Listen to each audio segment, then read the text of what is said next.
Welcome everyone to the fourth reading of Homestuck. This is my first time reading Homestuck. Last episode we finished off with meeting our new character, our new POV character, the mayor of Cantown, known apparently by the community as just the mayor. This is where we last left off. Read at your own discretion, and we shall soon begin our own reading. Now we start.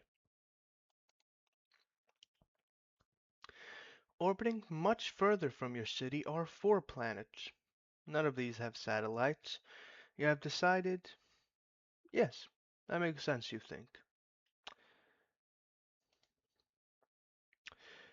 And on the southern wall, beyond an impenetrable veil of darkness, occupying the furthest orbit yet, there is an ominous planet.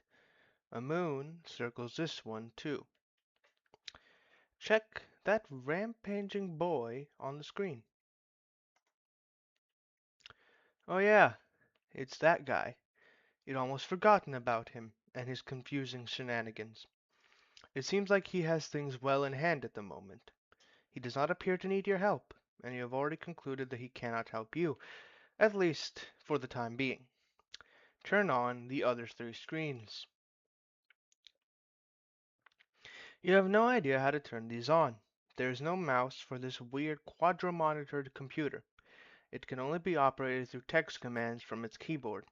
Perhaps there is a special key or command which will allow you to switch to another monitor. Press Tab.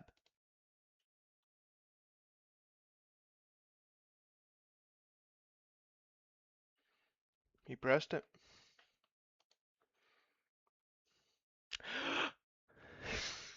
Cans of Tab.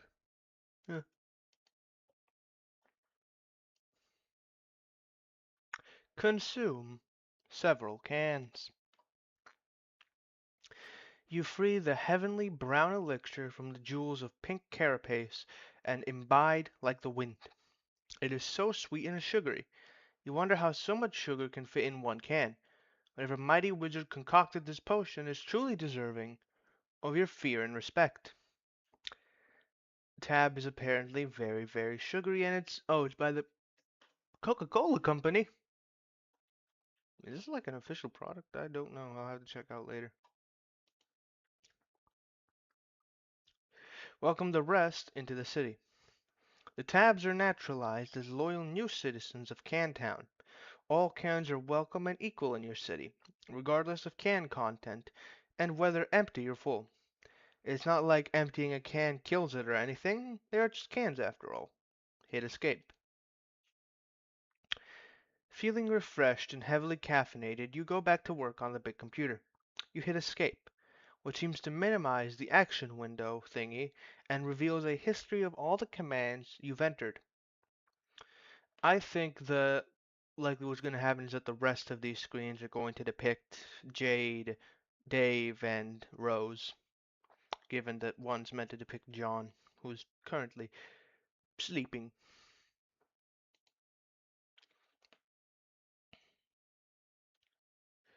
These are all the previous commands.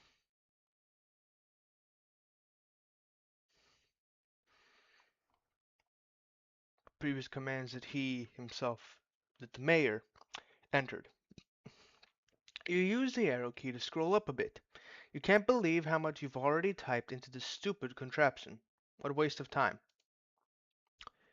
Home, view, switch 2, switch 3, switch 4, switch 1, escape, lock room 3, pass, view, reboot. You scroll all the way up to your first command. It looks like there are more commands above it. Maybe someone was entering commands on this thing before you. There aren't many more. At the top of this list appears to be the very first command. Home. I'm trying to think what this might be in general. It's definitely connected to Spurb in some sense, as it's able to communicate and seemingly interact with a large amount of the medium. And more specifically, general commands seem to interact with the player. This is sort of acting like a suggestion box. We're able to send suggestions to the players within Spurb, to the four, I'm going to call them human players. We don't actually know what John is. I'm just going to consider him a human. The human players of Earth, which is a bit interesting because it implies that Spurb. We know that this takes place a few years in the future, and it seems to take place on Earth given it's a wasteland. So it seems like there was some sort of pre-existing notion of Spurb existing, and someone decided to create a machine which would allow them to communicate and more specifically interact with a large amount of the Spurb players, specifically the four main characters that we have with John, Rose, Dave, and Jade. I suppose we'll find out more about it, but I am interested, and I am also interested as to what the mayor actually is. Type switch 2. Huh. You activate screen 2. The signal is garbled, and you have no idea what you're looking at. Some sort of filthy beggar pleading for help. No one is around, and nothing is happening. You seem to be locked out of any sort of interaction with whatever's happening on this monitor.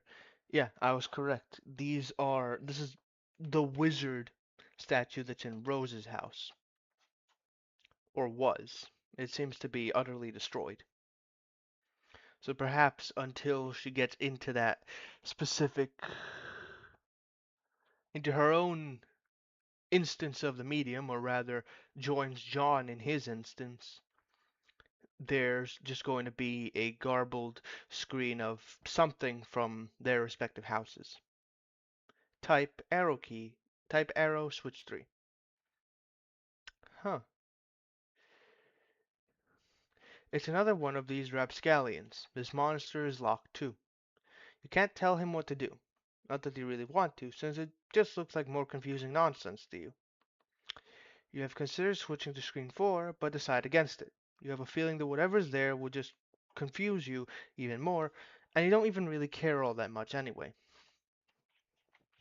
Seems like Cal's dead, and it seems like Dave is attacking a weird bird. So I may have been wrong on that instance, but it is still interesting. Type arrow home. All four screens activate together. They display a countdown starting at 4 hours and 13 minutes. Type arrow reboot. You can't. Nothing is working anymore. The timer seems to have disabled the keyboard. Be the mayor. Enough of this nonsense. You're an important mayor, and this absurd contraption has wasted enough of your time. You've got a city to govern with a carapace first,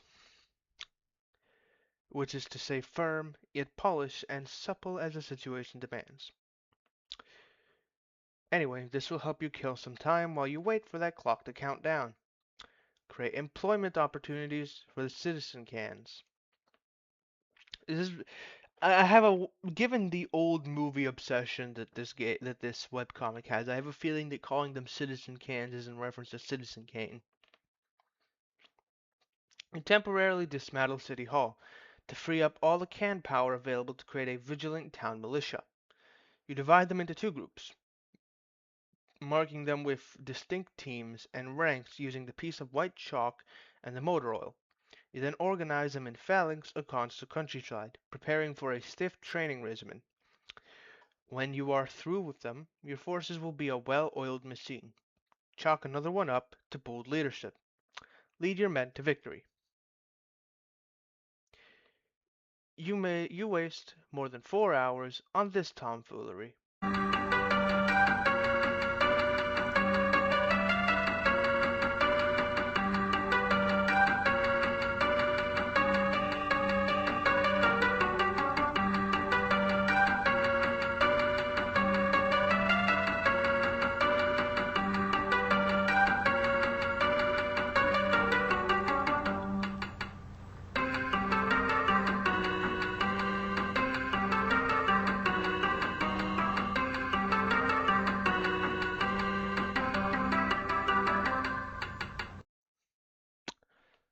I see.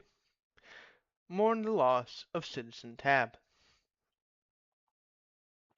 Your caffeinated jittering must have agitated all the little bubbles curiously hidden in the liquid, creating too much pressure in the can. You speculate this is why it exploded as you nervously eye the timer.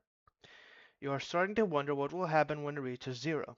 Maybe it would be best not to near it when this happens, minutes in the future. They're perhaps not as few as implied by circumstance. A peregrine mendicant trundles precious cargo beneath the gleam of the celestially ominous. Another one of these weird alien things. Seems he has an obsession with mailboxes. Go outside and get some sun. You say a bittersweet goodbye to your beloved city. It is time to move on to greener pastures, by which of course you mean an arid, sandy wasteland upon which nothing green has grown in years. The door shuts behind you. A panel on the door becomes illuminated. As you ponder over the marks on the panel, you hear another mechanical sound overhead. Oh, he's locked. The mayor's locked in. Okay, so we have this image of the gates, which we've seen consistently. We have the Homestuck logo, or for this situation, the Spurb logo, and a new logo we don't know about. This is the citizen. This is the mayor, it would seem. And given he was looking at this door, so that means that there are two other doors to his sides, and he just left the door with the Spurb logo. I presume that the other one will give him control over the gates, and this one I have no idea because we haven't seen this logo much yet. The LCD panel appears to have a touchscreen interface. Curiously prod the funny-looking spirograph. It's locked. It appears the funny-looking spirograph room is locked. The floor rotates a full 360 degrees beneath you, while the surrounding wall seems to stay put. Select the triangly fractal. The triangly fractal room does not appear to be locked. The floor turns 120 degrees and the door opens.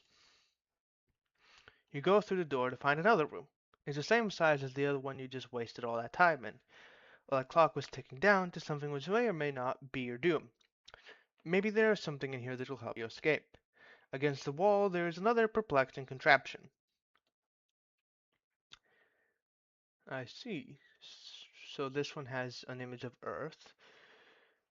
I presume Skya, maybe?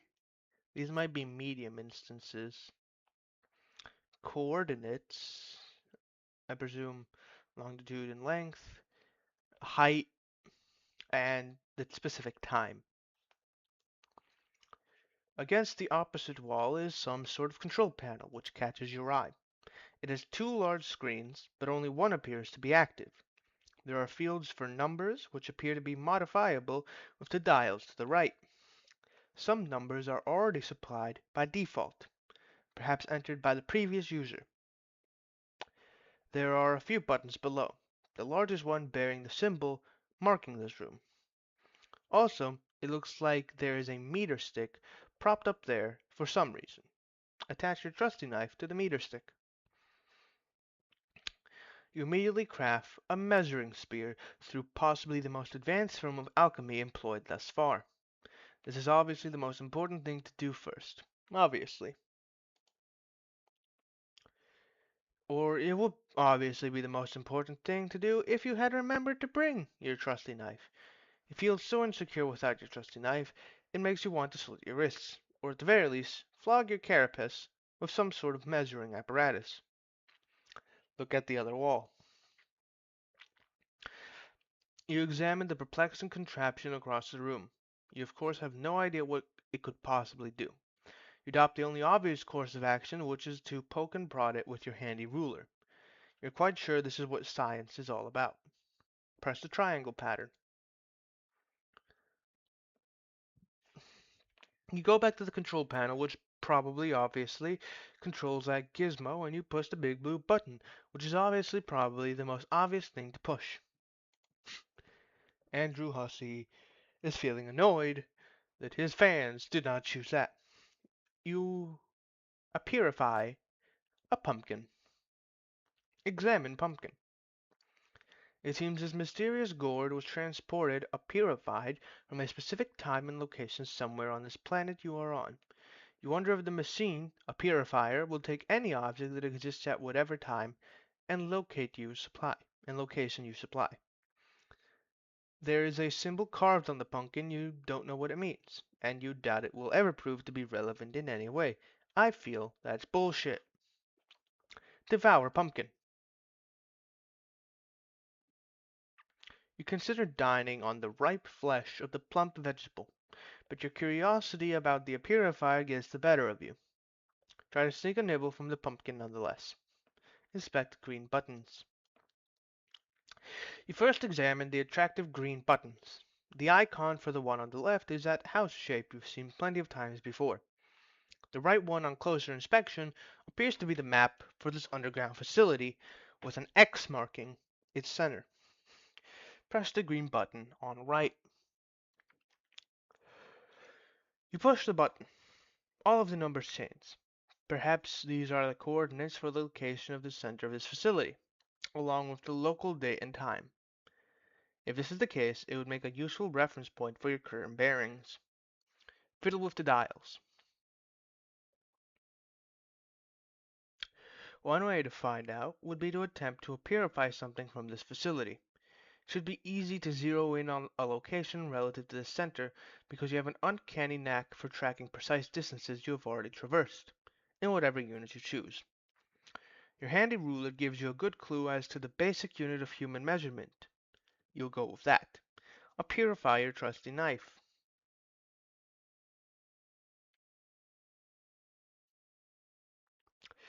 You nudge the coordinates very slightly and bump up the elevation by 0.5 human measurement units. You make sure to keep the time approximately what it was to begin with. You purify your trusty knife. Purify Cantown. You nudge the numbers a bit more and purify a bunch of cans. This is so much more efficient than walking back to the other room to get them. You are to believe that time is at a premium, after all. Purify the pumpkin. This machine look like a purifier to you? Honestly, the idea that a purifier could both purify and purify things is so laughably ridiculous. You would wish someone would purify your brain and purify it with a brain that is more smart and less dumb. Use trusty knife to carve spookshima in pumpkin. What the hell are you talking about? That idea makes no sense at all and is basically meaningless. Try using that mushy stuff in your gourd next time. Instead, you just carve off the top, exposing a decadent cache of gorgeous, seed-laden ambrosia. Needless to say, you consume all of it rather quickly, but it turns out to be too gross for us to watch. Move spirograph switch. You cannot move it. It has a spirograph-shaped indentation and possibly will require a special kind of key to turn it. Purify firefly out of amber. Oh, the firefly was truly still alive. You release your blinky new friend. You'll give her a name when something suitably whingy occurs to you. Adjust time dial to purify rotten pumpkin.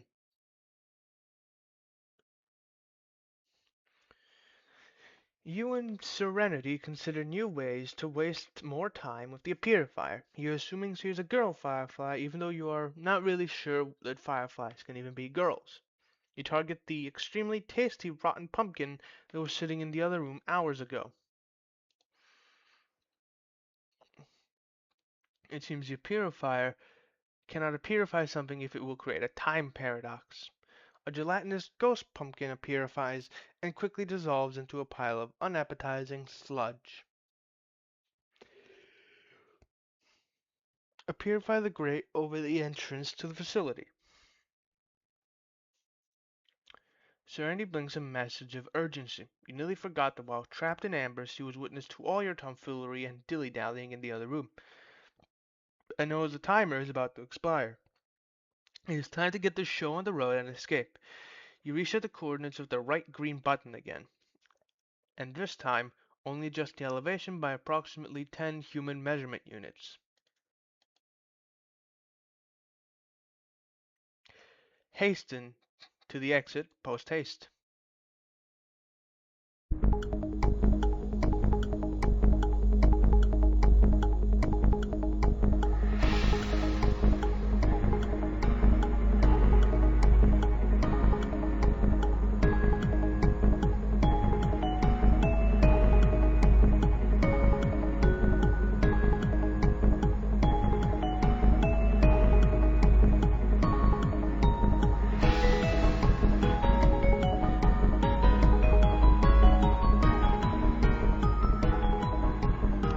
Oh, wait.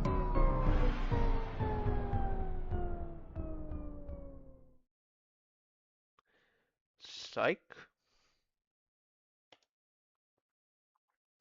You attempt the rare and highly dangerous 5 times cliffhanger combo and fail.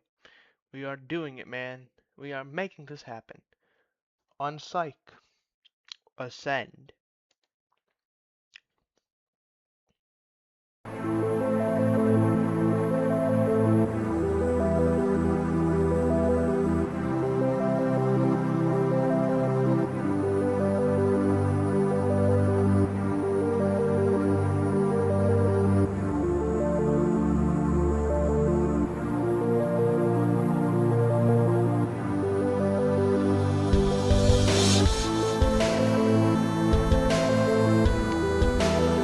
It was a spaceship!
That's the dad. Let's go.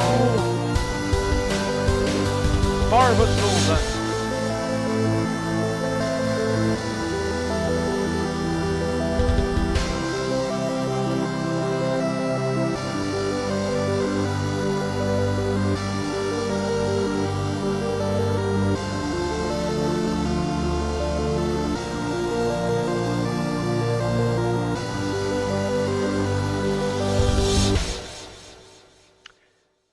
It seems we may have gotten to witness a general outline of what happened with all the main characters except John, who is outside of time, as well as their parents, and in general the locations.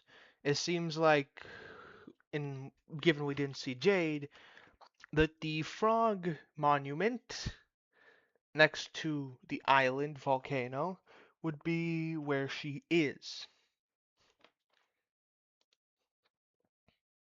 End of Act 2. Dear John, there's Colonel Saskier's book with frivolity and japery. The Colonel amuses men marginally less than he on a sweltering Mississippi evening. In true Sassacre form, he puts his astonishing julep intake to use with the textbook execution of Butterfinger's solitaire. Dear John, you are no doubt reading this as a handsome and strapping young man. Why the... I don't know what that is. Oh, wait, there it is. Why, the man-grit needed to lift the book is itself a sign of your maturity, not even to speak of the wisdom needed to grasp the nuance of Sassaker's time-tested mischief. I am so proud of you, grandson. How I wish I could have delivered this heirloom to you in the flesh, but I'm afraid it wasn't in the cards. For you see, John, like you, this book must yet take a journey. Its journey will end on the final day of my life, and even then will continue some. Though I suppose that will be up to your father. Perhaps he will discuss it with you one day, when he or you are ready. But it is your journey I am writing about to wish you luck. There will come a day when you will be thrust into another world, and once you arrive, that is only the beginning. You will soon delve even deeper into a realm of warring royalty, in a timeless expanse, a realm of agents and exiles and consorts and colonel sprites, of toiling underlings and slumbering denizens, a realm where four will gather, the heir of breath and seer of light, the knight of time and witch of space, and together they will ascend. John, if only you knew how important you were. I regret my passing came so early in your life, and yet I feel in my heart we have already met. But what I know for sure is that we will meet again. Until then, John, I do hope your father keeps you well fed. Alright, let's try and figure this out. Obviously, final day of my life is going to be her death. She's dead. Timeless Expanse is the, what's it called? The medium. Warring Royalty is an unknown right now, but I presume it's light and dark. Agents, exiles, and consorts and colonel sprites. Colonel sprites we already know. Exiles, I presume, might be the mayor and his kind. Toiling underlings and slumbering denizens we don't know yet. Wherefore will gather the heir of breath and seer of light. Seer of light, I presume, is Jade, the knight of time and witch of space. Witch of space would be Rose, which leaves us with the heir of breath and knight of time. Given the heir of breath given that John seems to be the one who has the magical bloodline destiny with his grandmother knowing a bunch of stuff and knowing that he's going to go through this experience, I would presume that's John, and the Knight of Time, I presume, will be Dave, which is actually pretty interesting. And together they will ascend. We don't know I don't know what ascension is yet. Could be a lot of things, but it does seem interesting. Could be that it's them going to Skya.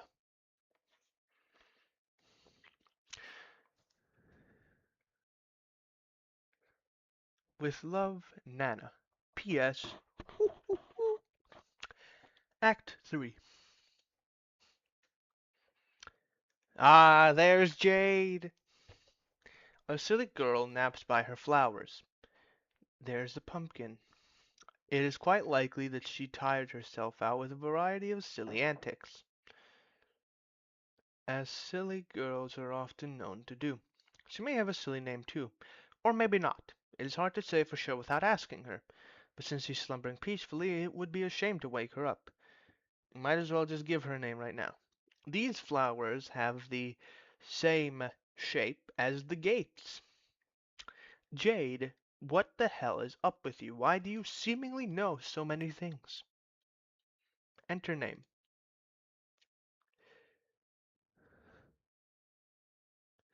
Farm Stink Buttlass.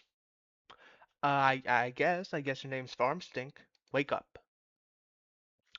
You try to roust from Farm Stink from her slumber, but she is really down for the count. Looks like she is holding some sort of note. Retrieve arms from... They're right there, in plain sight. Look, they are flashing red. Oh my god, yes, she actually has arms. John didn't have arms. I forgot. Drop pumpkin on farm stink. What pumpkin? You see no pumpkin, and frankly it is hard to imagine there ever was a pumpkin, in plain sight or otherwise. Anyway, that would be a really terrible thing to do to poor sweet farm stink. And there's the purifier.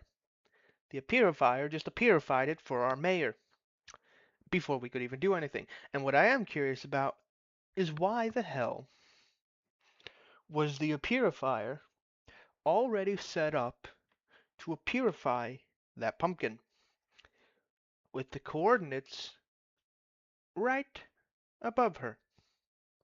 The purifier was either set up by someone from the past in order to purify it, perhaps Jade, who has her future seeing capabilities, or perhaps the purifier takes on the coordinates and time of our mouse. Read note. Farm stink. That is incredibly silly and a little bit rude. My name is. Try again. Jade Harley. She saw into the future and saw us adding that name. That's actually very interesting. Examine room.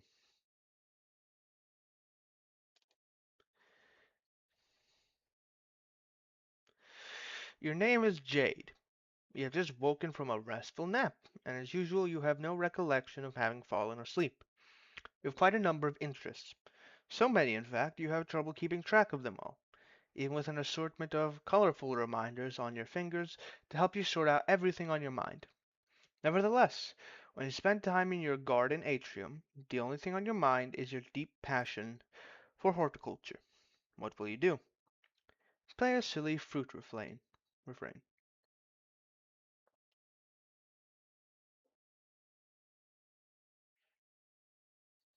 Click.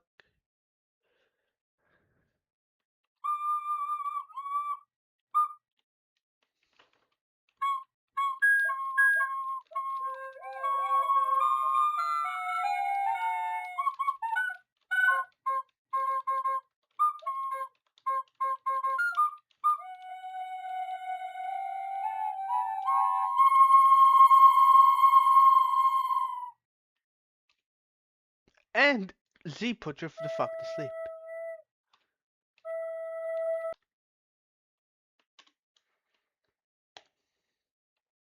Well, you really suck at this thing. Maybe you should try playing an instrument you actually know how to play instead. Like the one in your bedroom. Honestly, you have no idea where this flute even came from. Things seem to appear and disappear around here all the time, especially to your unending chagrin. Any sort of large orange gold that might be lying around. You consider throwing the flute down in disgust. Wait, the mayor landed near this island in the future afterwards. So perhaps that was it. That seems important, but it was that. It was when he was away. Hmm. Capture log flute. On second thought, it's a perfectly nice flute, and there is no reason to take your frustration out of it. You just need some practice. But before you capture lock the flute, you will need to set your fetch modus. Set modus. You have a wide variety of fetch modi to choose from. You were really excited when your grandpa bought you this modus set for Christmas. He's a total badass, even if a little strict. You typically opt for the memory modus when it comes to matters of day-to-day practicality. Then there's the operation, guess who, Ouija, battleship, Jenga, Connect 4, Clue, Yahtzee, Monopoly, Pictionary, Bogle. What should we do? We'll go with the Ouija. Oh wait, we can't choose.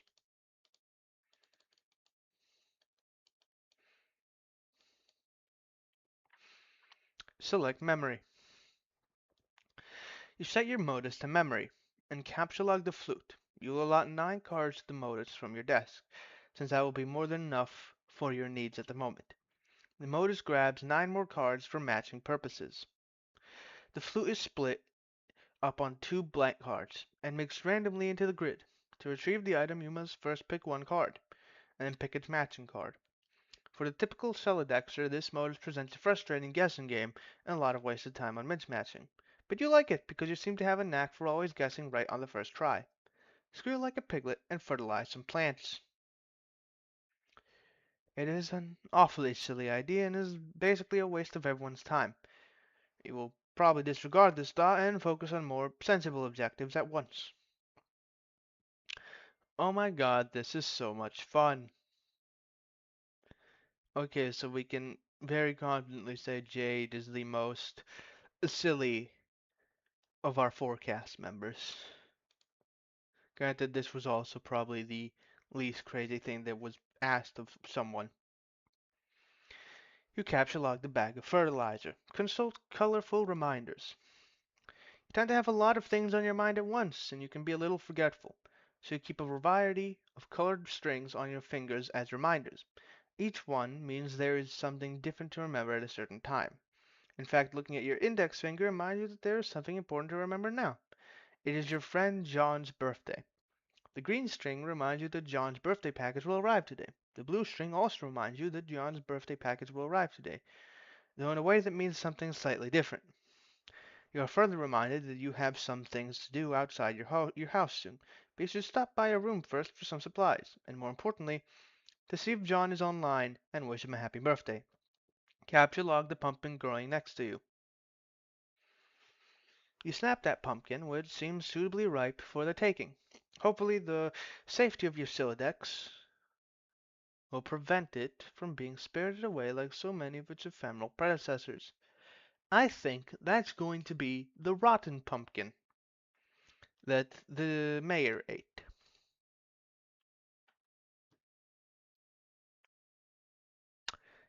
Exit this room.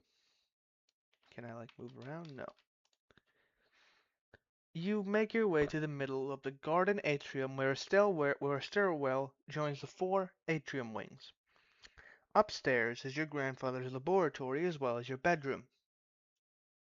So the middle room would be where all the garden stuff is, and downstairs is something else. Capture log something. Your memory modus is hardly any fun without much stuff in it, so you decide to stock up on fresh produce to fill some more cards. You pick a juicy red crabapple. You go pick a nice looking key lime. Then a delicious mandarin orange. Those are your favorite. And finally, a ripe yellow eureka lemon. Modus fun aside, you feel it is impossible to have too many fresh fruits and vegetables on hand. Go upstairs to bedroom. You almost never use the stairs. You transport Lies upstairs. Just above is your room. So this would be the laboratory then. Ascend.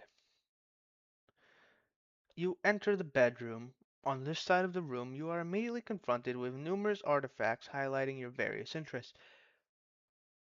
Okay, so let's get. So it seems like there's dolls, which fits with. Wait, magic for Rose, dolls, puppets, and Dave's web comic for Dave. The blue bed cover for John, as well as the other things in regards to John. Hmm. It seems like there is a fair bit of paraphernalia, which each aligns with one of her friends. You are a valid follower of cartoon shows of considerable nostalgic appeal. You have a profound zeal for marvelous and fantastical fauna of an anthropomorphological persuasion. You have an uncanny knack for nuclear physics. What the fuck? Nuclear physics? And not infrequently can be found dabbling in rather advanced gadgetry. You enjoy sporadic fits of narcolepsy. Your love of gardening transcends the glass confines of your atrium, and you are at times prone to patterns of precognitive prognostication, future seeing. You consider very briefly the question, what will you do? But you quickly realize this is only one half of your room, and is therefore host to only half the interests to choose from. Hmm. So, cartoon shows of considerable nostalgic appeal, that would be John. Anthropological persuasion, that would be Rose. I mean, this, I suppose, the cartoon shows of considerable nostalgic appeal could be both John and Dave. And then we also have nuclear physics, narcolepsy, gardening, and future sight. Also, oh my god, Jade is a furry. A furry. Explore the other half of your room. Oh, there! Wait, she has uranium and guns? This is perfect. Also, her shirt's constantly changing. Constantly. It was a spade, now it's a dog. It was a nuclear physics sign. And then I think another shape I don't remember. Over here, there are yet more articles of your aforementioned interests, and then some. Additional telltale signs of your enthusiasm for nostalgic television mingle with your assortment of game hunting firearms. You are a skilled markswoman, though your crosshairs would never settle on an innocent creature. Anthropomorph- anthropomorph- Anthropomorphically persuaded or otherwise. Your work table is littered with equipment to facilitate your tinkering. For you, experimentation is not a particularly exact science, and you learn heavily on sharp intuition for consistently and eerily optimal results. Nevertheless, you have still not been able to get that broad, flat gizmo there to work, which is a design you have borrowed from one of your grandpa's more mysterious inventions. You are a great admirer of his, and you are not alone. Your grandfather is a world-renowned explorer, naturalist, treasure hunter, archaeologist, scientist, adventurer, big game hunter, billionaire extraordinaire. He has taught you everything you know. But in spite of all his lessons, it is still difficult to escape his stern lectures when you are on the way out of the house to run your errands. He spends most of his time in the grand foyer, stewing in his own intensity and charisma. Jade is a genius.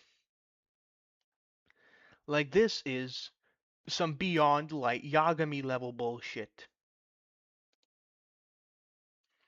And today will likely be no exception. Among the errands you have planned is to venture out to find your pet and best friend named Barkrel. This animal must be fed, and he will not be happy if he is not. And if he is not happy, then you will not be happy. But first, you really should dig out your computer and say hi to John. Now, what will you do? Quickly retrieve firearms from wall. You equip your trusty hunting rifle. There would be hell to pay if Granddad caught you leaving the house without it. Wonder why the design of your shirt changed. Yeah, 'cause it changed again. It's now a nuclear sign. Before it was an atom, an atomic structure. There isn't much to wonder, really. You left the word repeater on. It's randomization setting. I see. So it just switches.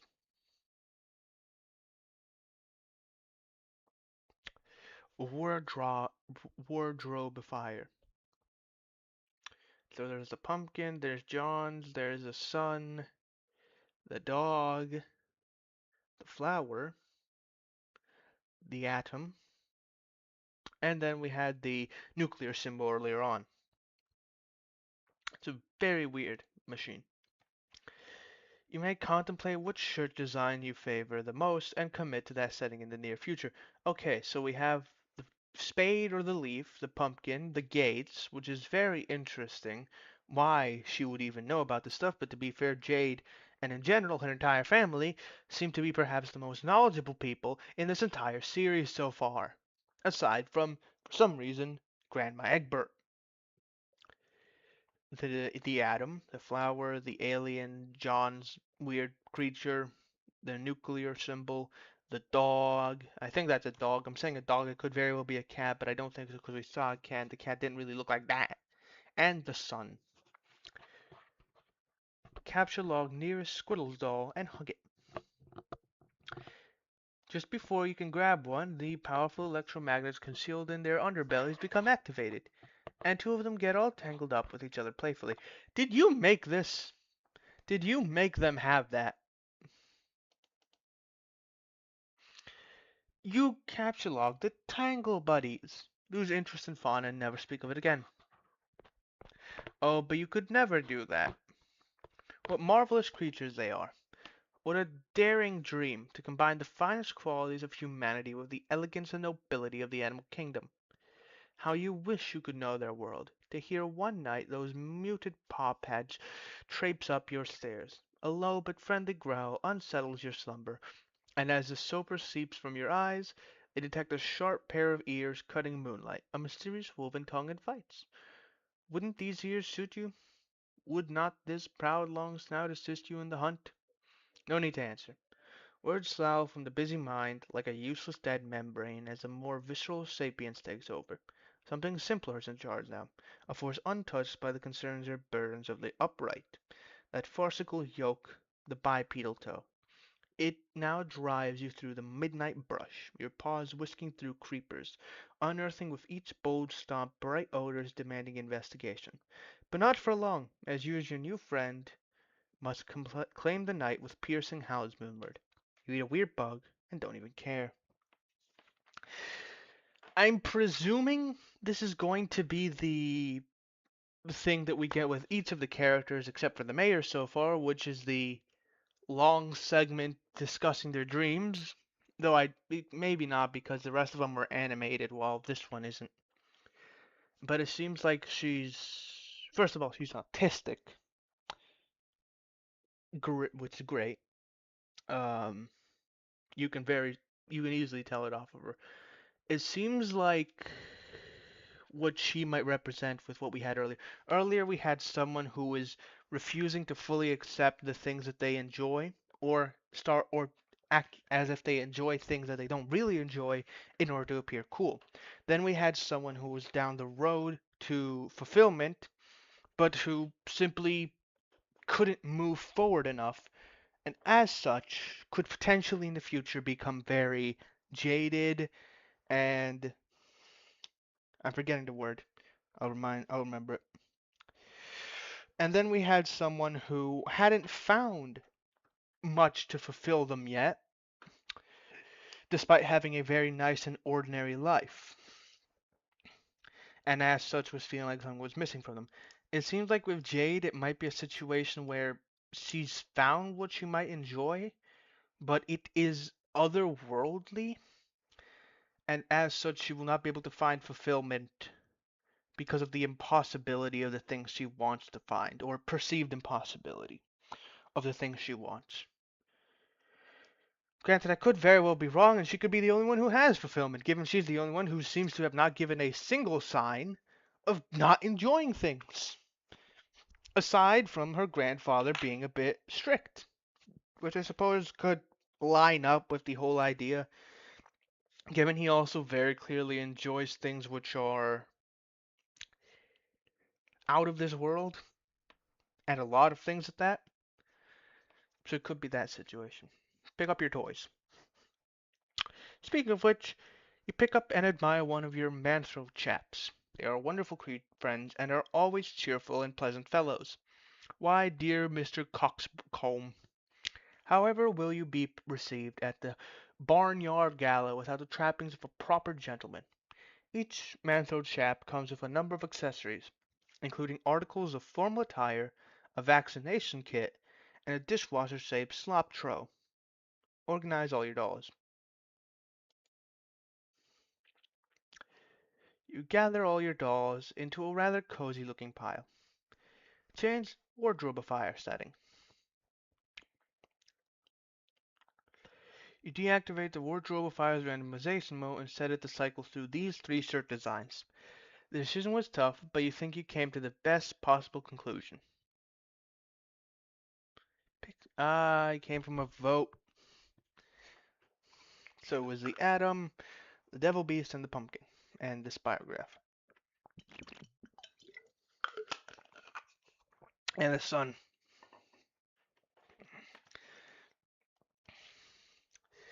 Look out window. It is another beautiful day in your neighborhood. It is peaceful and quiet as usual. A rather imposing volcano looms over your house, which has been inactive for centuries. Though dormant on the surface, the volcanic activity deep underground provides your house with a source of geothermal power. You're not sure why your grandfather decided to draw from this source of energy when he had the unlimited power of the atom at his disposal, but it has been this way for as long as you can remember. You have chalked it up to your family's long-standing propensity for eclectic fursuits. Wait, you mean pursuits? Ah, so her entire family is furries. I see. It could very well be something of that matter. What I said earlier.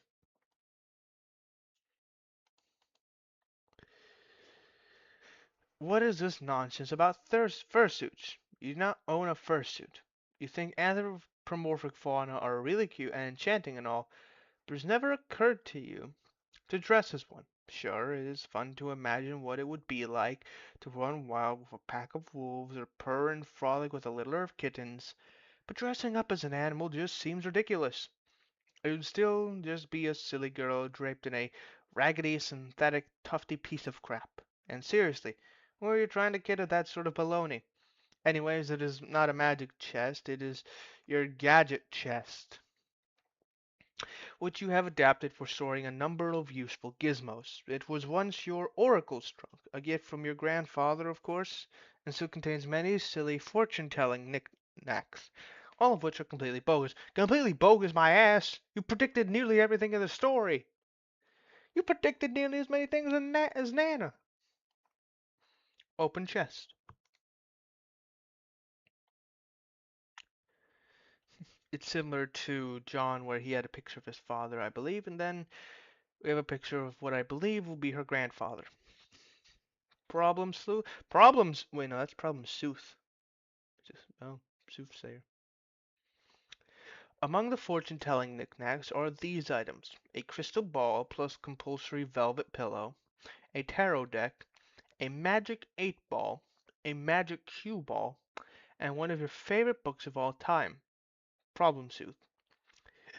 Among the useful gizmos are, of course, your computer, which you keep inside a fun lunchbox for easy transport, and of course, of gizmos, and a couple of gizmos you and a couple of gizmos you keep handy so you don't always have to make the long trip to the kitchen.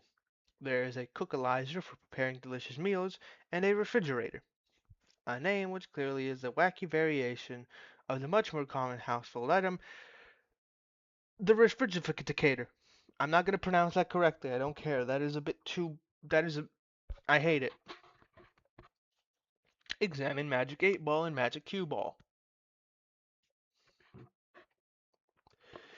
These things are stupid and useless. When the Magic 8 Ball isn't being frustratingly ambiguous, its forecast is always wrong. You've tested it numerous times with certain facts you know to be true.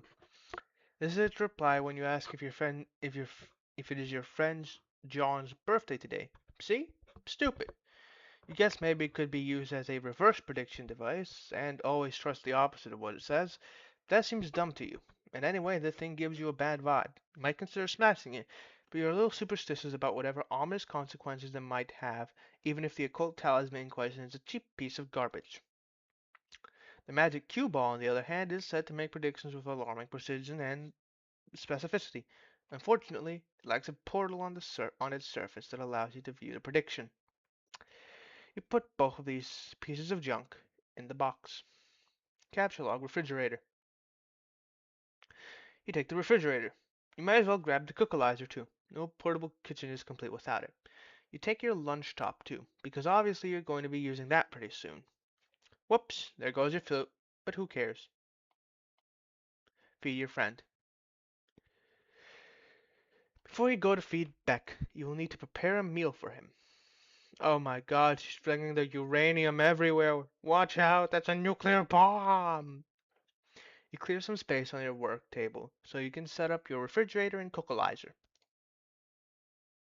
Just for fun, Jade allows you to take a stab at matching the cards to use the gizmos. It doesn't present much of a challenge for her, so she figures she might as well step aside while providing a few generous hints. No, warmer, warmer, cooler, cooler, cold, warmer, yes, no, cold, ice cold, warmer, warmer. You have selected the key line. Way to go. Try again.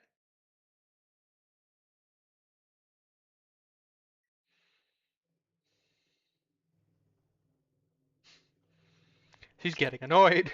Hot, wait, no, cold, really cold. Frozen fucking tundra. Take another crack at this. Congratulations, you advanced your matching skill to the new level. Yukon Hero. Legacy of the Frostbite Amputee. Jay is beginning to regret breaking the fourth wall for this ill-advised escapade. Okay, one more time. If it were known in advance how terrible you were going to be at this matching game, the author may have given second thought to preparing this cool interactive Flash application. Look at all these fruits on the loose. Good luck trying to settle them down. You just deploy the gadgets yourself. Stick fruits in the refrigerator to keep them fresh. These fruits are unlikely to become less impudent anytime soon, regardless of where they are stored, but you stick them in anyway. You take a look at the refrigerator's rotary interface. You wonder what he is in the mood for today. Press the steak button. Okay, well, it's a rotary dial, so there are no buttons to press, but whatever, that doesn't really matter.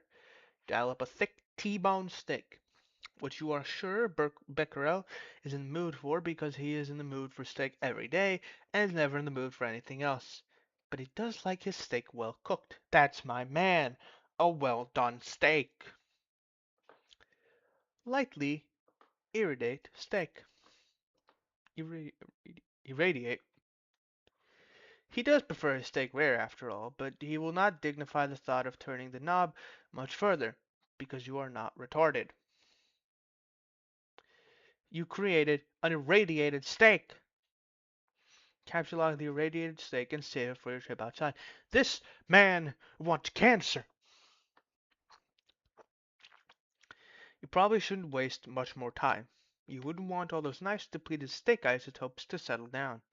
Examine the atomic base by your dead. You wouldn't exactly call it an atomic base, but it is heavily customized to accommodate a high level of musical virtuosity. The perfect instrument for the eclectically spirited. You've turned the strings way down, of course, because your stumpy arms can't reach the low notes. You switch your eclectic bass to its advanced setting, but you promptly switch it back, since obviously it's too complicated to play in person like this. The default setting is your preferred mode for casual jamming, and since you can't possibly waste enough time playing music, casually jam is exactly what you're gonna do. Play a hauntingly relaxing bass line.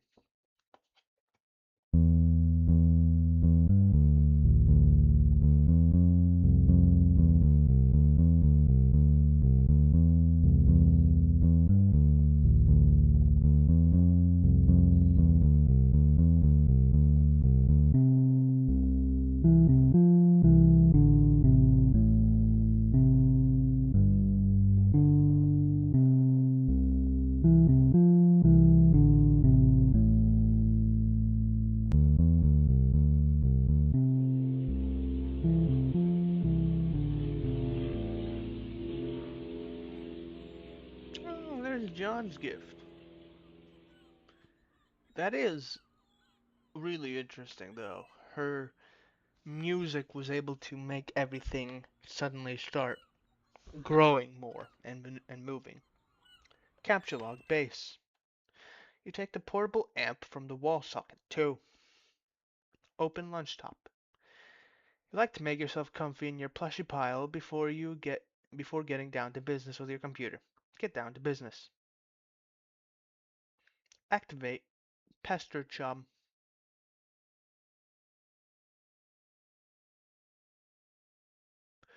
What in the hell?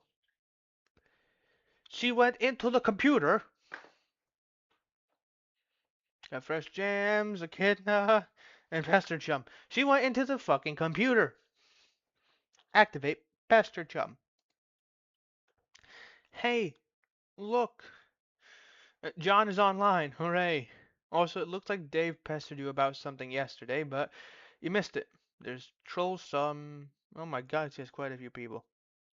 Twim Armageddons, troll some Carcinogenesis. Carcinogenesis. Wait, troll slum? The trolls? No. Okay, let's try. Listen, from cultural osmosis, I have a general idea of the trolls.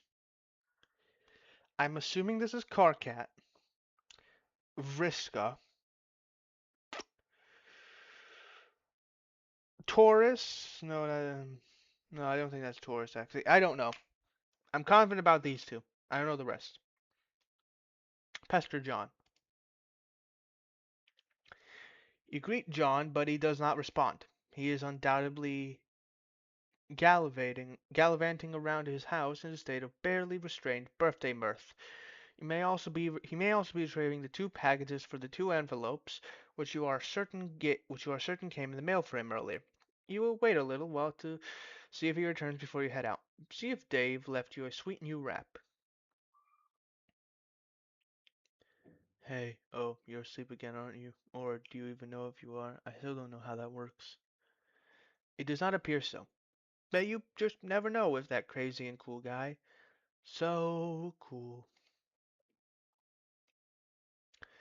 Turntech Godhead began pestering Guarding Gnostic at 2009-04-12 14 at 11:14.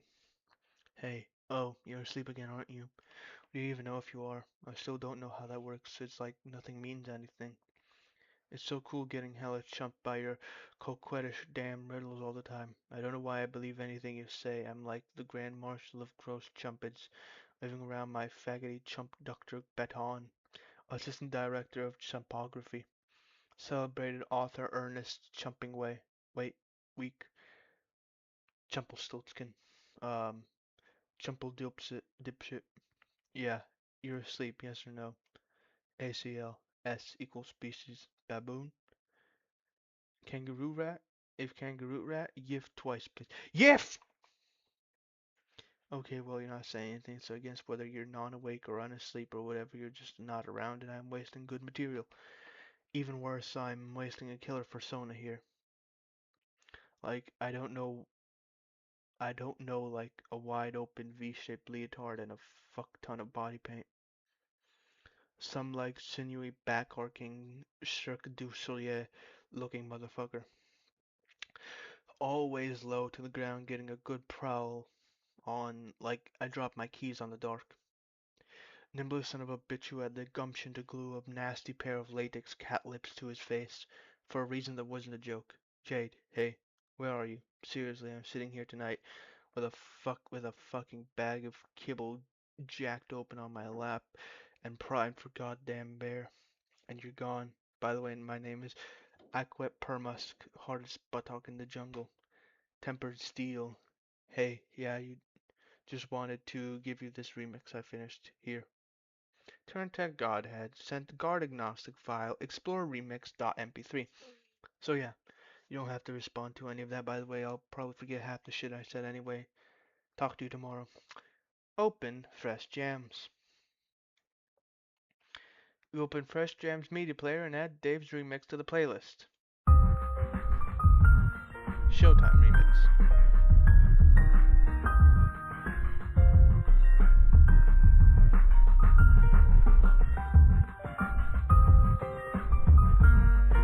Oh damn. This is with Dave and John. This is with Rose and Dave, Jade, Jade, Dave and Jade, Dave and Jade. Let's go with the Explore remix.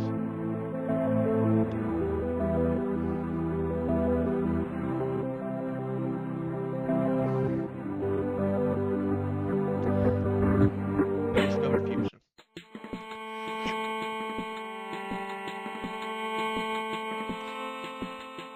Oh god, what?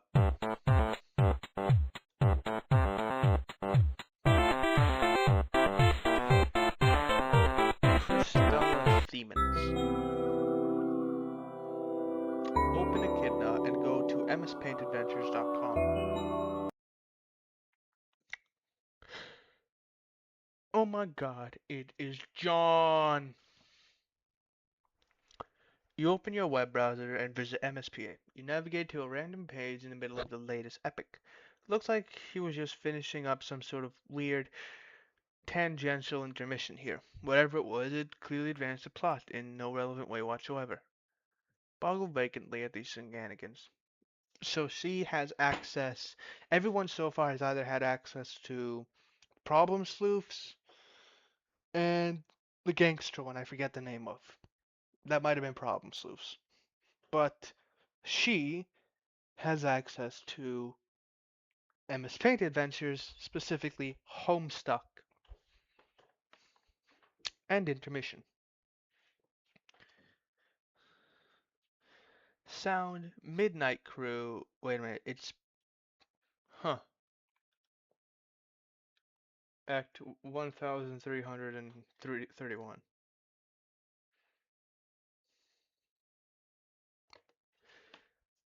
Hmm.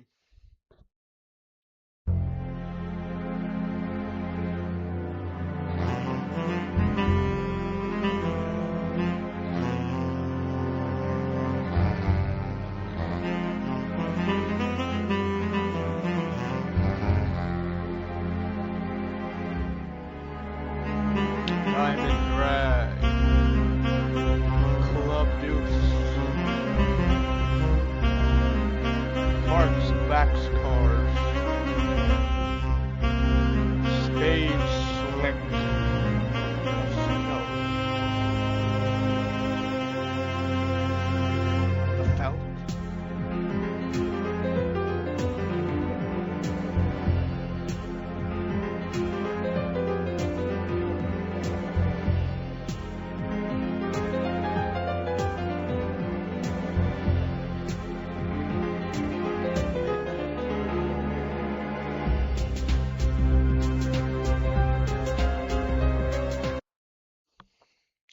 You've killed a little time, but still no sign of John. Pastor Dave. Garden Gnostic began pestering Turn Tech Godhead at 2009 April the 13th. 24 to 1. She's the only one who has the dates. That's very interesting. Hi, Dave. Hey, sup? Not much. Sup with you, bro? Haha, good one. It's alright. Being chill, I guess you know how it goes. Great. Feeling cool today, Mr. Cool Guy? Oh man, you know, so cool. You know, shit is ice cold up in here. Shit is wicked bananas, I am telling you. Smiley face. So have you talked to John today? Yeah, we were just talking a while ago about how he sucks at his Sylladex. Can you believe he uses Stack? That kid is ridiculous. Lol. Well, that doesn't sound like much fun.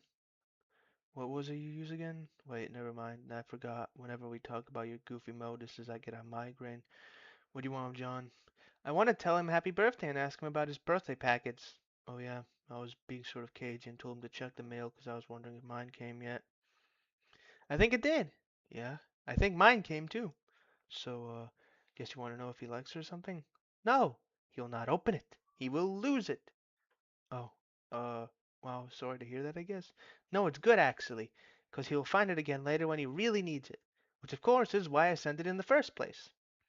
See, like, I never get how you know these things. I don't know. I just know that I know. Hmm, alright. Anyway, I have to go. I have to feed Beck, which is always a bit of an undertaking. Man, if I were you, I would just take that fucking devil beast out behind the woodshed and blow its head off. I don't think I could if I tried. Yeah, say hi to your granddad from me too, okay? Yes, I guess an encounter with him is almost certain. It is usually intense. Well, yeah, isn't it always with family? But he sounds like a total badass. Yeah, he totally is. Anyways, gotta go. See ya. I should have realized she was a fucking furry from the Uwu. Dave, Strife. Oh, we're gonna see Dave's strife. Hmm.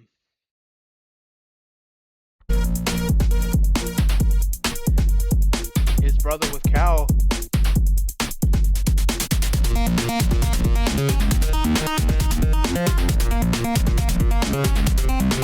His brother is unironically the fastest thing we've seen yet in the entire series. Look at this thing. Look, yeah, you know, I see why everyone thinks he's cool. Jesus. The man is pulling a fucking splash.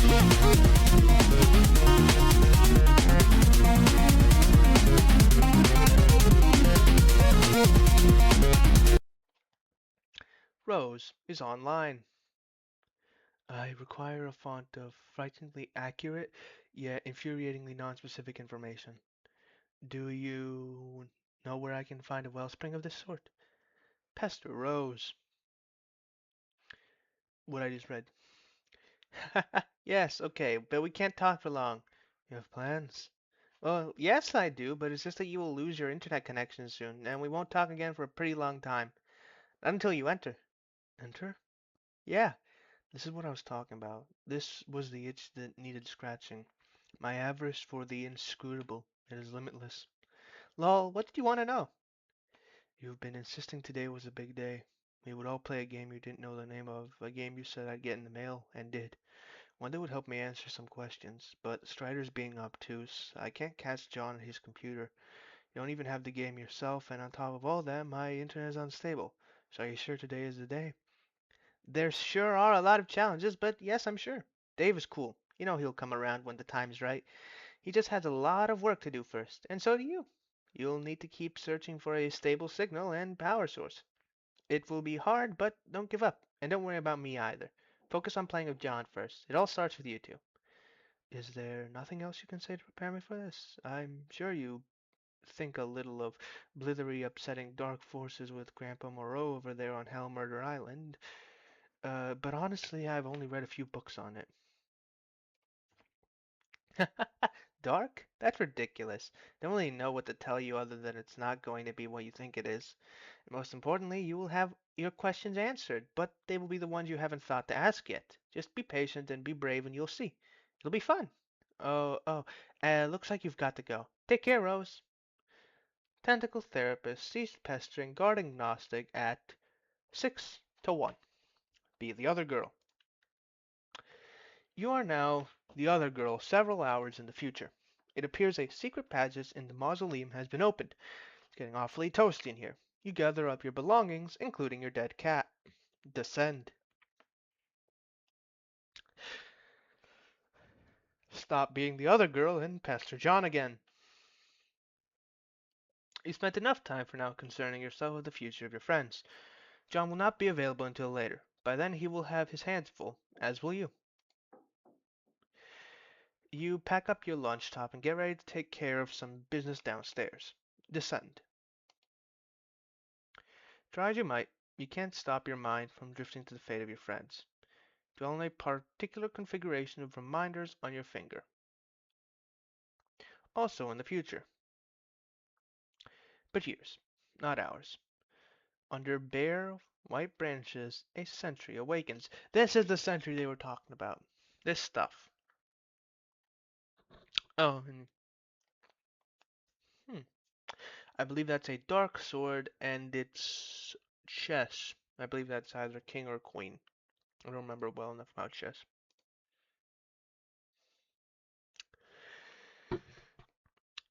If anyone is anyone actually reading this, or are they all dead? I don't know if anyone besides us is even alive and playing the game, or if anybody even really cares what we have to say. Rose said I should add some stuff to this FAQ if anything occurred to me, so I guess I'm doing it. Wait, who is this? I'm presuming this is John. If anything, I figure at the very least, so I guess I'm doing that. I figure at the very least it will be a good reference for just us to use. But Dave probably won't read any of this because he's sort of whooping stupid horse butt, whatever. I finally figured out what those weird codes on the back of capsule lock cards are for. Well, maybe not what they're always for, but a way that Spurb has exploited them for an in-game purpose. Every captured item stamps the card with a unique code, and a gizmo in Spurb called the punch designates punch a unique pattern of the holes in a card which is derived from that code. The punch card can then be used with other gizmos to duplicate the card and or combine it with another item. I got to thinking about this with my amazing hacker skills. I noticed a trend. The whole pattern is based on a fairly simple cipher, converting the captcha code to binary, and then the binary pattern is punched, where 1 is a punched hole and 0 is an unpunched slot. So here's the table just to be clear. 0, 0, 1 is 1, 2 is 2, 3 is 3, 4 is 4, 5 is 5, 6, 6, 7, 7, 8 is 8, 8 is 9. A10, B11, C12, D13, E14, F15, yada yada. Then the same but with the non-capitalized. Question mark is 62, exclamation point 63. There are a couple of oddball characters, exclamation point and question mark at the end, to bring it up to 63. 0 through 63 equals 64 total, i.e. 6 bits. Because the binary representation of the captcha code characters are 6 bits each, which have any range, a range of 0 to 63. So for instance, the captcha code for the hammer is NZ7U N6BI. Look at the index for N first, which is 49. The binary of 49 is 11001. Keep doing that for all the characters and you get N11001, Z1000011, 7000111, U, capitalize U, 011110, lowercase n, 110001, 6000110, capitalize B, 001011, capitalize I, 010010. Okay, that's the pattern that will be punched on the card, but the bits are arranged top to bottom, left to right, in 4 columns like this, or punched on a card like this. Okay, that pretty much looks like shit, but you get the idea. So to combine 2 items, you just overlap 2 punch cards. Only the places where both cards have a hole will show through. So it's sort of like a bitwise and operation on both cards. The new pattern gives you the code for the new item. For instance, combining the code for a hammer and a pogo ride gives a new code with less holes obviously, which translates to 126G848G. That whole pattern went on to make the pogo hammer, which is so rad you have no idea. I've always wondered if you can combine items in other ways, like a bitwise or. That means combining the cards to get more holes, not less.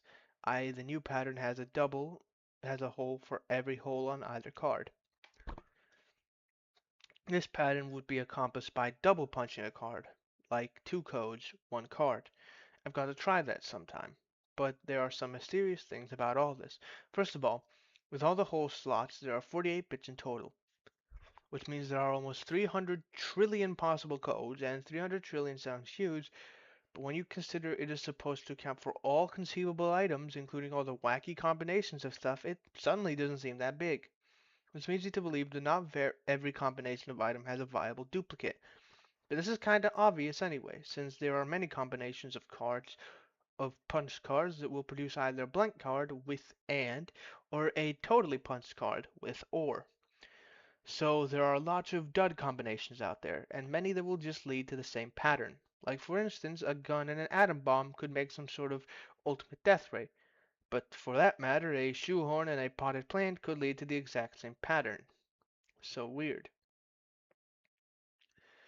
Also seems like combined items will always have patterns with either much fewer holes or much more holes than more ordinary items, which will occupy the vast meaty middle of all possible patterns. It is strange and counterintuitive that more complex objects have simpler patterns, but hey, there you have it. But all this sort of makes me guess this system can be cracked in some way. Like if you have a complicated item and you want to extract simpler item components from it, there might be some algorithm for deriving the pattern you want. Or at least simpler patterns on both ends of the bit spectrum, and pinning down the ones that will make cooler stuff. Who knows? I want to ask Jade about this because she's really good at this sort of thing, somehow, even though she doesn't have my elite hacker cred. Too bad she makes herself so scarce all the time.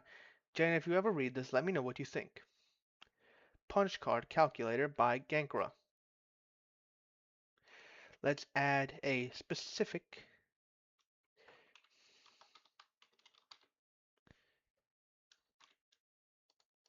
Oh, this is how. Sorry, no input.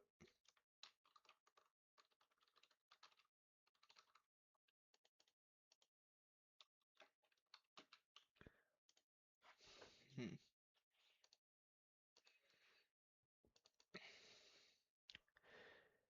SN. You enter the laboratory. Look for mad scientists. There are no scientists to be found, mad or otherwise, or anyone for that matter. The lab appears to be deserted. There is a kiosk, though. I presume this is meant to be the Spurb data center. A very large one, obviously. It looks like the kiosk monitors the lab's enormous hub grid, transportalized as far down as you can go. This is as far down as you can go. The grand foyer is still a few floors down, but the transportalizer on that level is blocked by one of Grandpa's impressive big game trophies, and just don't think he would cotton to someone moving it. Speaking of which, here's some of his trophies. He has a million of these ghastly things. You really dislike them. They're 3D. Proceed. Wait a minute. Okay, he has Iron Man's suit and a bunch of different kinds of armor. But specifically, he has Iron Man's suit. You hop down a level. Grandpa also likes to accumulate Valiant Knights from his travels. These are pretty cool, you guess. Keep going. This, I presume this is meant to be the, corpse section? The ancient Egypt section? The mummy section. Oh yeah, how could you forget about his stash of decrepit mummies? God, you hate these things. Don't stop.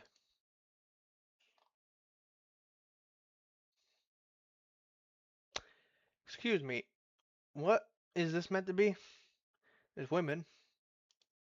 Meant, uh, is your grandfather's collection of what he refers to as his beauties. No lovely lady will be fit for his collection unless her portrait has spent at least 20 years bleaching in the front window of the beauty parlor. A sort of establishment he's plundered no less frequently than ancient tombs. You guess they were sort of like your sisters while growing up, and you were always encouraged to look up to them. They are all awfully pretty ladies, you suppose, but it was always hard to get as excited about them as Grandpa.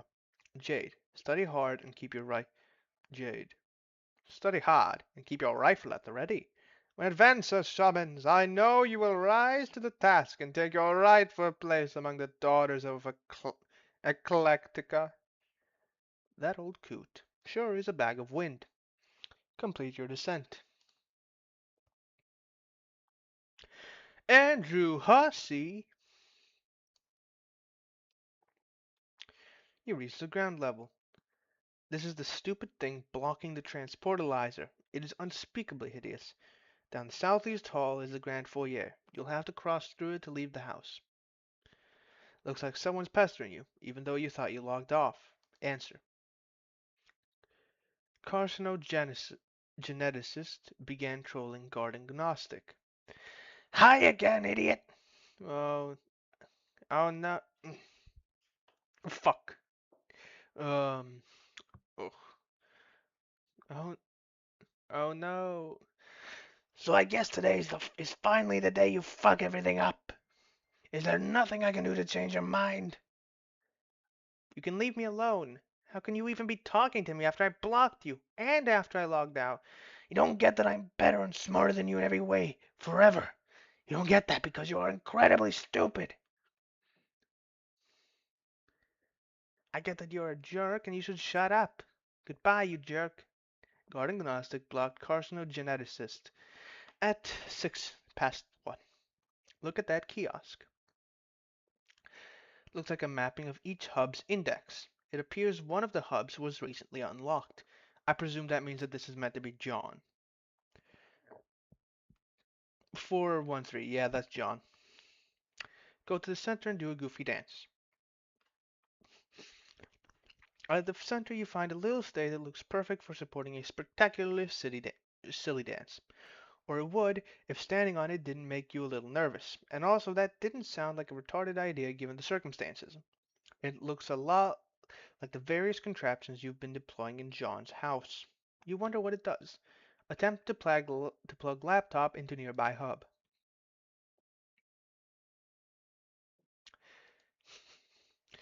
Great, you just vaporized your dead cat. Oh well, ashes to ashes. There's gotta be a better way to deal with this lousy tree. Examine fetch modus. Looks like you can choose between picking leaves or awkwardly uprooting the whole tree, as you've been doing. You select leaf. You also turn off auto balance, since its consequences can be a little mystifying sometimes. You gather up all your items again in an order that places your laptop in a conveniently accessible leaf. Not sure why you didn't do this a lot sooner. Kind of funny looking tree now, but your concerns of structural elegance is at an all-time low. Find the unlocked hub. As you're going to plug in your computer, you might as well find that hub. Here it is. Hub SN Lab 0413. It is unlocked, thus removable from the grid. You suspect this was the same beacon transmitting the unsecured signal you were using earlier. You picked the laptop leaf from the tree. She just fucking grabbed it.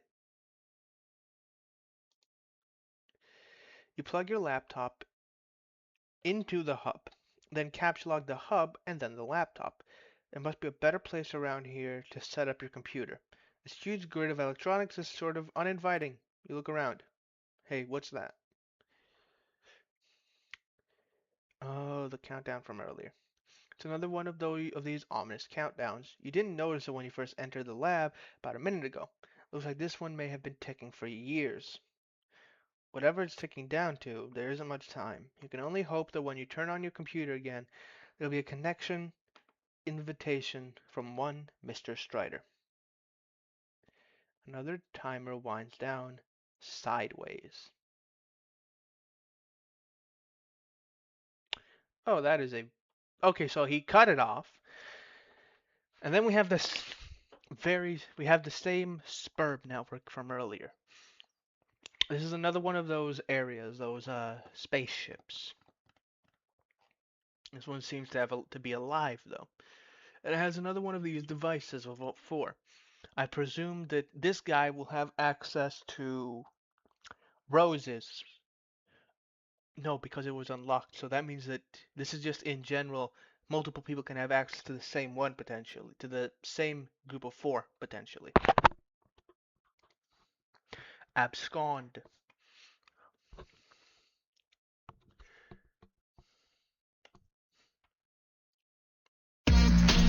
And abscond, bro. Round 2.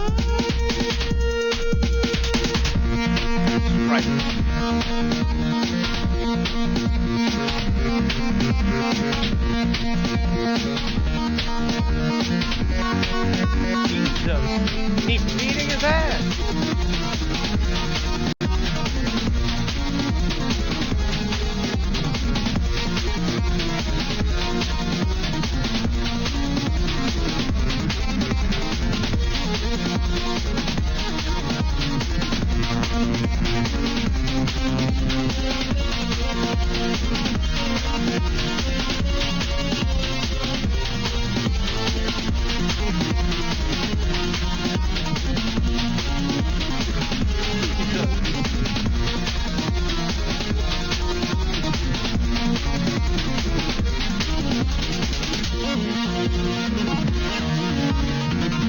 Happening.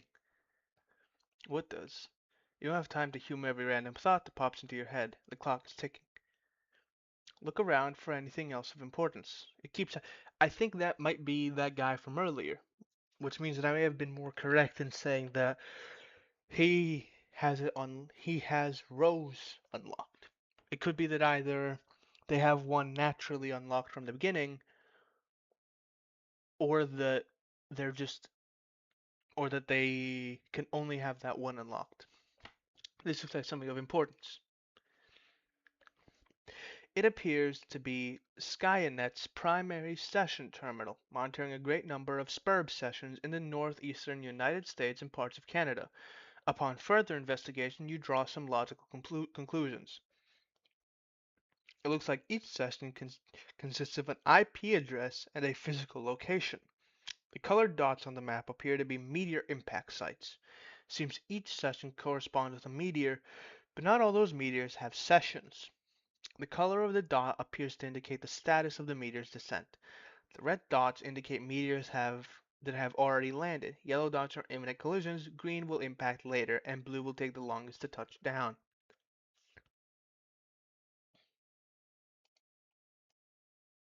There's a tea party there for some reason.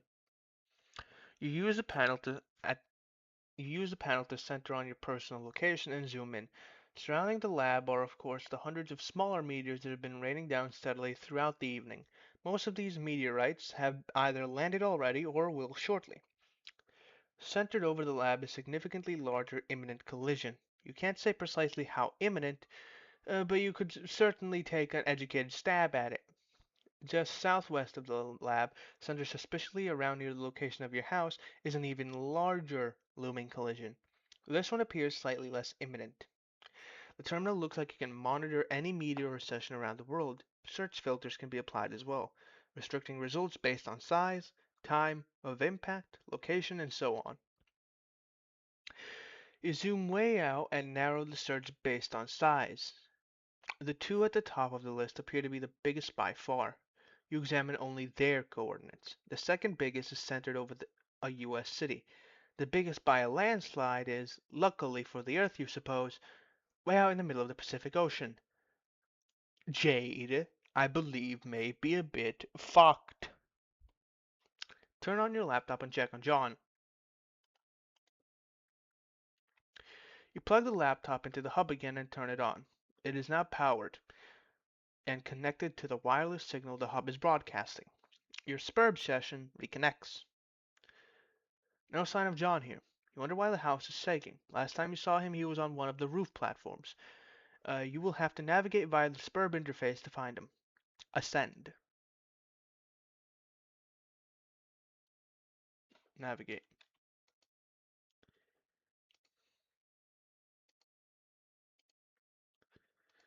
Oh my god. He's pointing left.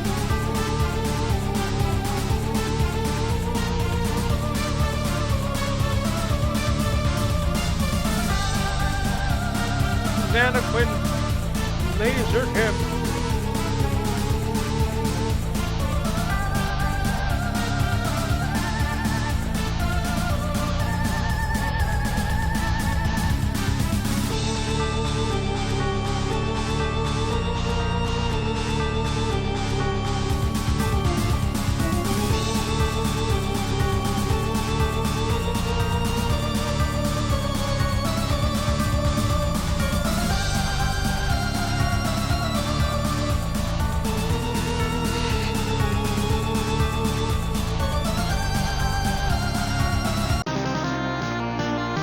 Jesus. He collected a lot of lists. And the other thing I forgot the name of. High five, Nanakin. Left hanging long enough. Need some water first. Karkat's voice did not do any wonders to my throat. Good work, John. Oh, hey, you're back. For now. I'll have to leave again shortly. Looks like there's another large meteor headed for my present location. Oh, so you mean Dave connected with you? Not yet. I'll explain later. But I think I've determined that activating the timer in the game is not directly responsible for summoning a meteor to your location. The countdown seems merely to exist as a kind of warning to the player. It's also a strange coincidence. Okay. I don't really think I get it. Is this relevant? Probably not at the moment, and certainly not to you. I have to go. Okay, later. P.S. Try not to waste too much of that grist while I'm gone. Climb that ladder. He's now a boy Skylark. You rocket up the escalator to the dizzying heights of the vaunted boy Skylark rung. Your new feather is hard earned and well deserved, and alarmingly fashionable. Collect fat loots. You and your ceramic portcollar rejoice in the mound of wealth yielded from your meteoric ascent to the ladder, up the ladder. You are still not sure what all these boon dollars can actually get you, but when pulling in such insane loot hand over fist like this, who cares? Not you. Pick up as much grist as you can hold. Your expanded cash limit is more than enough to accommodate the grist windfall. You gather 2,260 pieces of build grist, 1,040 pieces of shale, 490 drops of tar, and 350 drops of mercury. Can't wait to find out what amazing items this new supply of grist will be just barely insufficient to produce.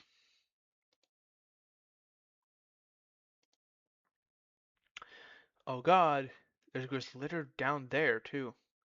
Those stupid ogres were like huge grist pinatas. One of those big sour grape electric holocaust fruit gushers is jammed in the hole in the platform. You guess there's only one way to get it. John, don't forget your book. It is your birthright. You ought to give it a read when you have a moment, particularly the first several pages. Okay, Nana, I will. Hey, Nana? Yes, dear? Since I'm trying to get up to that gate, and since you can sort of conjure floating beds and throw me around and all, couldn't you just throw me up to the gate?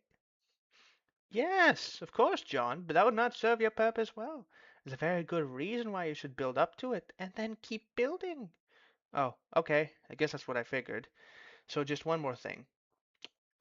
Do you think that instead of telling me exactly why that is with a clear explanation, you can give me a series of really coy riddles about it and then sort of giggle? John, you are a very fresh young man. Your father has done such a wonderful job raising you. I'm so proud of you both. Haha, I guess. When you pass through the first gate, everything will change. You will find the place where the constellations dance beneath the clouds, and then your true work may begin. Woo, woo, woo. I suddenly understand everything. Elsewhere, we find a place where a kingdom lies entrenched beyond an impenetrable veil of darkness. Deltarune! Yes! Dad! Beat their ass!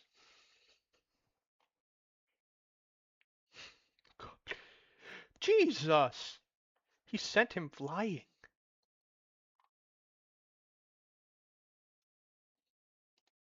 We have someone. Graveyard stuffers. You are now the peregrine mendicant. You are flying westward in your peculiar mobile station. You have no sense of your bearings presently. The door is blocked by a metal column which extended through the entry shaft before liftoff. What will you do? Check mail. This message to Dr. Brenner looks pretty serious. Open envelope. Never. The mail is sacred, and sacred is the trust between the postman and the recipient of his precious parcels. You have made a solemn pledge to deliver this letter to the doctor just as soon as you determine where this address is, or find any sort of discernible mailing address in this wasteland. For that matter, the mail is freedom. The mail is life. The mail is the very fabric of civil. Wait, hold that thought for one moment. It seems like these guys, have a very specific love for a specific part of civilization. One guy really loved democracy. This guy really likes mail.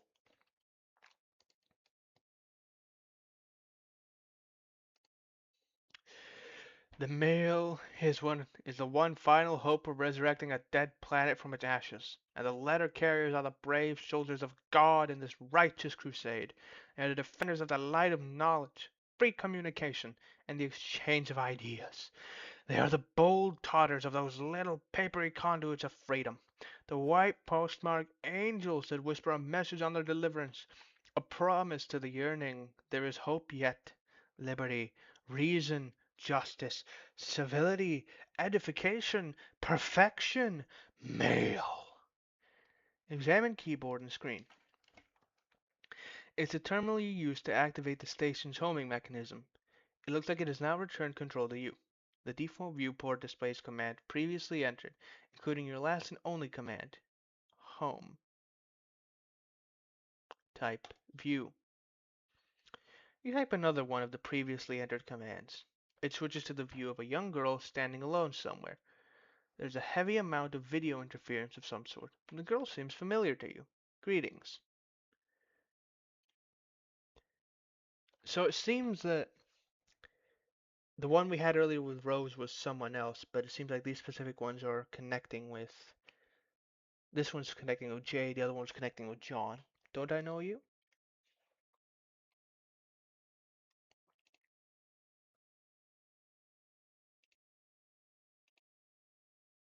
An explosion! Refuse to acknowledge the absurd T-set. You successfully disregard the T-set because it's stupid and shouldn't be in a place like this. You probe further into the lab. Looks like a little girl's room. This all strikes you as a bit odd. No time for messing around in here, though. Wear the scarf, be the rider. Okay, maybe you'll do a little messing around. You are only human after all. Oh, what's that? You are accosted by a friendly mutant kitten. This great urge to take the wedged shale. You should grab this thing, but you're suddenly feeling apprehensive about entering your father's room. While scampering around it almost slipped your mind how much you hate its hideous clowns. No use putting it off any longer. There's only one thing left to do. Give me a D, give me an E, give me an S, give me a C. Jump down. Scamper into grand foyer with wild abandon. You scamper your heart out and bump into something. You don't know why he always insists on keeping it so dark in here. Oh look, it was one of his dumb globes. These things make it awfully difficult to navigate the foyer. We get it, Granddad. You like to travel around the world going on adventures and stuff. Lousy goddamn stupid globes. Arm yourself. Grandpa will surely have stern words for you if he catches you without your trusty rifle at the ready. That's just what you need. Another one of his blustering mustachio diatribes. You are rolling your eyes in advance, getting them warmed up. But ideally, you can evade him altogether. All you have to do is get past the fireplace and out the front door, and you'll be scot-free. Examine those chaps on the sofa. These are the manners for distinguished house guests. They like to gather here by the fireplace for tea time, as well as pretty much all other times. It's all very mannerly and civilized. You know exactly what's going to happen when you try to sneak by. The fireplace is going to light up, and your grandpa's silhouette is going to appear in front of the fire to give you a good spook. He is so predictable. And there he goes. The old man has the flame. Bro, I got a ticket for the big game. It's sports. Dog, I'm so jealous, you know. I love the big game. Oh, yeah. And there he goes. The big man has to rock. He's driving so hard through the point downtown. Holly oop. Slam for the slam dunk. And he's gonna get his face bashed in.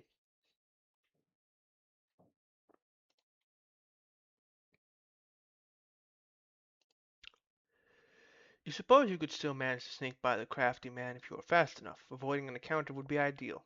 Encounters with him are usually intense. Leap dramatically across the divide. Whoops! You guess an encounter with him is almost certain now. But most likely not for a while. Time to see what someone else is up to. Oh, let's say Dave. Oh, so she can dream. So she can sleep. And whenever she sleeps, she is looking at someone else and what they're doing. Strife. But who? Oh, Dave. Aw, snap.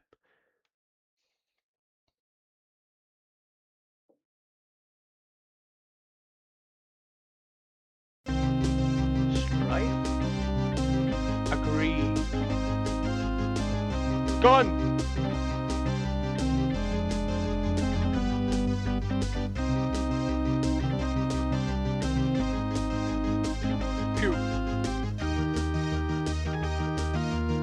you're up on him, it's a go.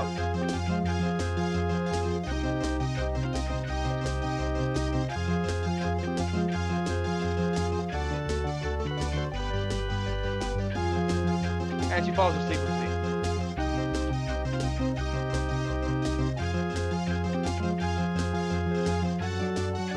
I think we'll end the big computer. Yes, I am going out with this gun. No, I will not go get a bigger one. No, I will not take yours. I can't even lift it. Oh, that is so preposterous. Do you even hear what you're saying? I will be fine. This is perfectly deadly gun and it shoots lots of incredibly deadly bullets. Oh, will you just stop it? I am going now. Goodbye.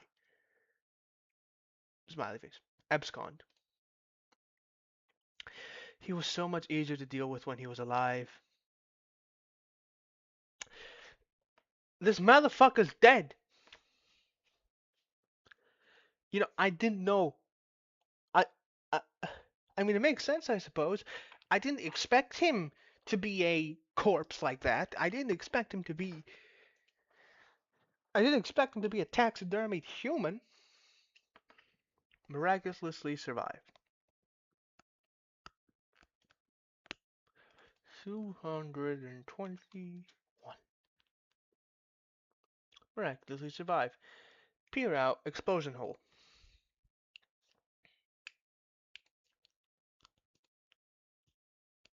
Oh, they're eating it. Refuse to acknowledge the absurd kitten. You fail miserably. Oh look, there's some more mad science crap over there. Insert coin. This weird arcade gizmo adapted to the setup obviously doesn't take coins anymore, assuming it ever did.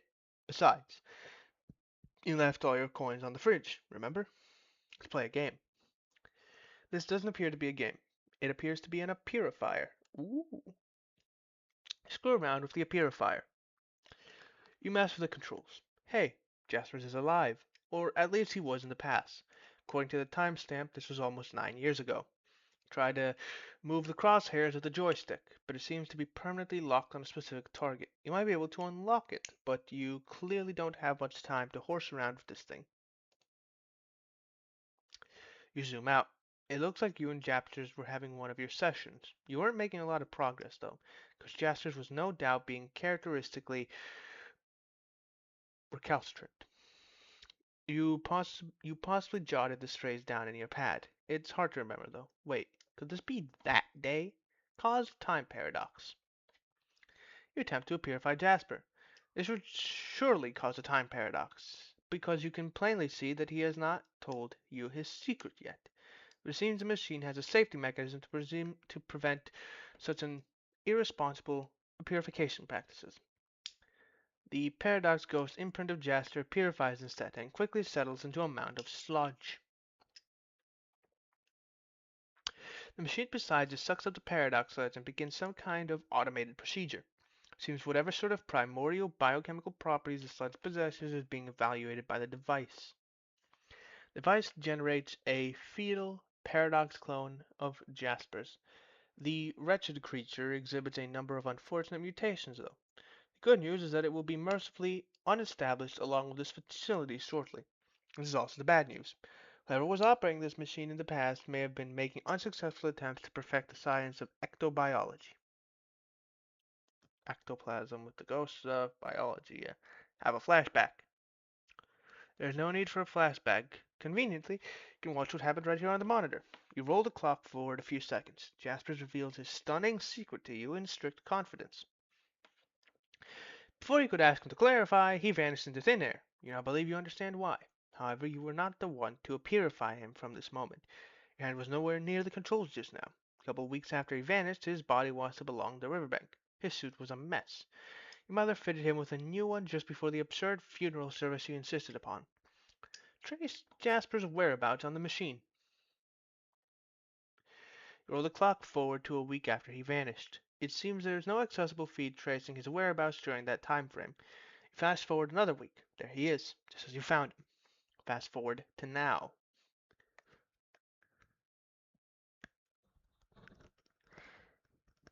That makes sense though. Someone had purified him then.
It's in Jade's place, it seems.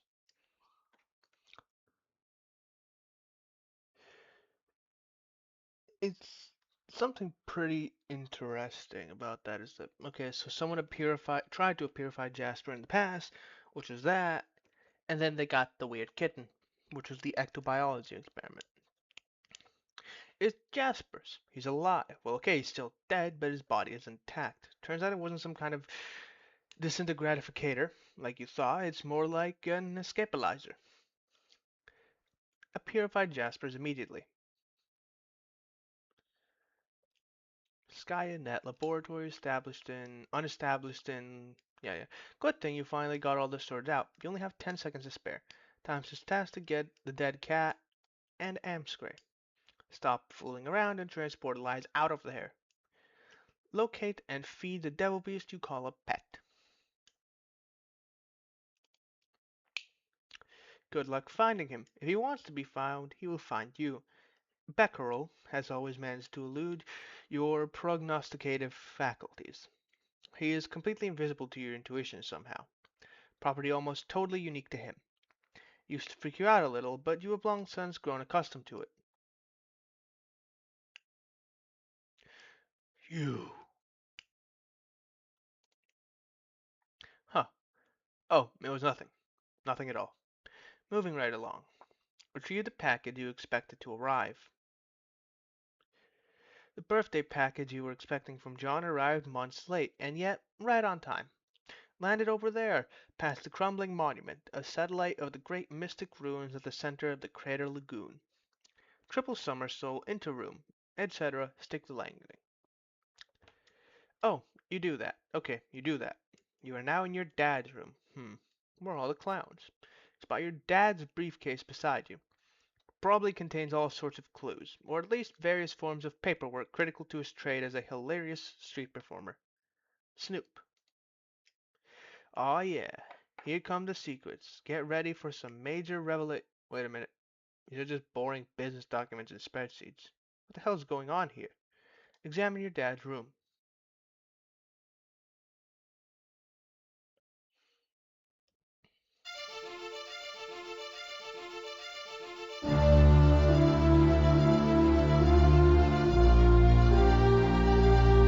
Kind of a boring room.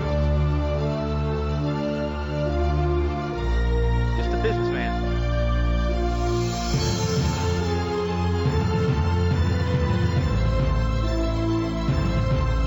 Most shocking person yet. Who is this douchebag?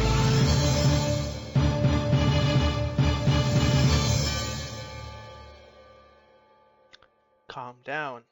It'll be alright.